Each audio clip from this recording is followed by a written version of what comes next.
Hello, എന്തൊക്കെയാ വിശേഷം? സുഖല്ലേ? അപ്പൊ ഇന്നേ എനിക്ക് എന്റെ ലൈഫിൽ നേരിട്ട ഒരു നല്ലൊരു എക്സ്പീരിയൻസ് നിങ്ങളുമായിട്ട് ഷെയർ ചെയ്യാൻ വേണ്ടി വന്നു കേട്ടോ. സ്ഥലം നമ്മുടെ കോഴിക്കോട് ബസ് സ്റ്റാൻഡാണ്. കോഴിക്കോട് ബസ് സ്റ്റാൻഡ് ഒരു സന്ധ്യാസമയം. വർഷം 2012. ഞാൻ PG പഠിക്കുകയാണ് കോട്ടയത്ത്. അപ്പൊ ഞാൻ കോട്ടയത്ത് നിന്ന് KSRTC ബസ്സിലാണ് കണ്ണൂരേക്ക് വന്നുകൊണ്ടിരിക്കുന്നത്. അപ്പോൾ ഞാന് അതുപോലെ ഒരു 6:30 ആയി KSRTCയിലല്ല, അന്ന് പ്രൈവറ്റ് സ്റ്റാൻഡാണ്. അതിനുശേഷമാണ് KSRTC ബസ് സ്റ്റാൻഡ് കോഴിക്കോട് ഉണ്ടാവുന്നത്. അപ്പോൾ ഉള്ളിലേക്ക് കയറി ഞാനിങ്ങനെ സീറ്റിൽ ഇങ്ങനെ ചാരി കിടക്കുന്ന സമയത്ത് പുറത്തുനിന്നൊരു അടി ഇങ്ങനെ. അപ്പൊ ഞാനിങ്ങനെ എത്തി നോക്കിയപ്പോഴേക്കും ഒരു ചേട്ടൻ അത്യാവശ്യം നല്ല വെൽ ഡ്രസ്ഡ് ആണ്, ഇച്ചിരി ചെറിയൊരു കഷണ്ടി ഉണ്ട്, ഒരു ഉണ്ട കണ്ണൊക്കെ ആയിട്ട്. അതെ, എന്റെ പേഴ്സ് മിസ്സായിപ്പോയി, എനിക്ക് നാട്ടിലേക്ക് പോകാൻ ഒരു 15 രൂപ വേണം. ആ ജാളി ഇതൊക്കെ ആളുടെ മുഖത്തുണ്ട്. അപ്പോഴേക്കും എനിക്ക് പെട്ടെന്നൊരു ടെൻഷൻ.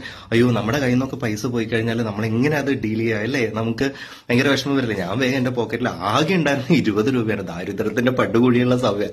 ആ 20 രൂപ വേഗം എടുത്തു കൊടുത്തു. കാര്യം എനിക്കിനി കണ്ണൂർ എത്തിക്കഴിഞ്ഞാൽ നേരെ വീട്ടിലേക്ക് നടന്നു പോകാനുള്ള ദൂരേ ഉള്ളൂ. അയാള് ഇത് മേടിച്ചിട്ട് ഇതൊന്നുമില്ല, ഒരു എക്സ്പ്രഷൻ ഒന്നുമില്ല, ഒരു താങ്ക്സോ ഒന്നുമില്ല, വേഗം പോയി. ഞാൻ പറഞ്ഞു ഓക്കെ, അയാൾ ആ ടെൻഷനിലായിരിക്കുമല്ലോ, നമ്മളതൊന്നും മൈൻഡ് ചെയ്യുന്നില്ല. ഞാൻ ഇങ്ങനെ റിലാക്സ് ചെയ്ത് കിടക്കുകയാണ്, ഒരു പുണ്യപ്രവൃത്തി ചെയ്ത സന്തോഷത്തിലൊക്കെ. അത് കഴിഞ്ഞ് വണ്ടി 2 മിനിറ്റ് കഴിഞ്ഞപ്പോഴേക്കും എടുത്ത് ഇങ്ങനെ തിരിച്ചു പോവാണ്. തിരിച്ചു പോകുമ്പോഴേക്കും ഞാൻ ഓട്ടോമാറ്റിക്കായിട്ട് നമ്മളെ ഇതിങ്ങനെ തിരിയല്ലോ, പുറത്തേക്കല്ലേ, സൈഡ് സീറ്റ് അല്ലേ. നോക്കുമ്പോ ഇയാൾ ഇതേ സാധനം അടുത്ത ബസ് ചെയ്യാണ്.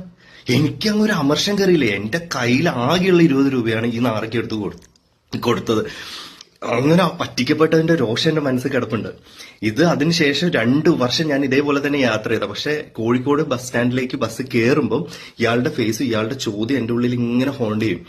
അപ്പൊ ഒരു ദിവസം അത് കഴിഞ്ഞ് 2014 ഞാൻ ഗുരുവായൂർ വർക്ക് ചെയ്യുന്ന സമയത്ത് ഞാൻ ഇതേപോലെ വീട്ടിൽ ഇതേപോലെ ഞാൻ വരുന്ന KSRTCയിലെ ഡയറക്റ്റ് ബസ് കയറിയിട്ട്, അപ്പോഴും ഇതേപോലെ ഞാൻ ഇങ്ങനെ സൈഡ് സീറ്റിലിരിക്കുന്ന സമയത്ത് ഇതേ ഒരു സൗണ്ട് കേട്ടിട്ട് ഞാൻ നോക്കുമ്പോൾ ഇതേ ആള്.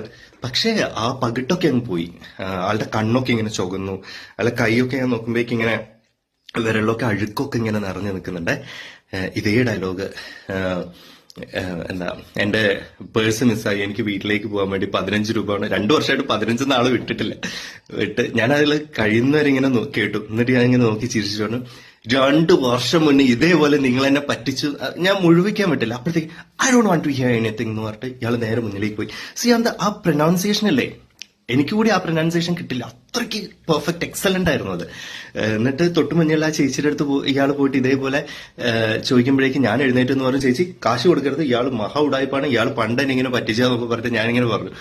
അപ്പോഴേക്ക് ഇയാള് നേരെ എന്നെ നോക്കിയിട്ട് എന്തൊക്കെയോ ചീത്തൊക്കെ പറഞ്ഞിട്ട് അവ പോയിണ്ടായി. അപ്പൊ ഇപ്പോഴും ആളെ ഞാനിങ്ങനെ ഓർക്കും.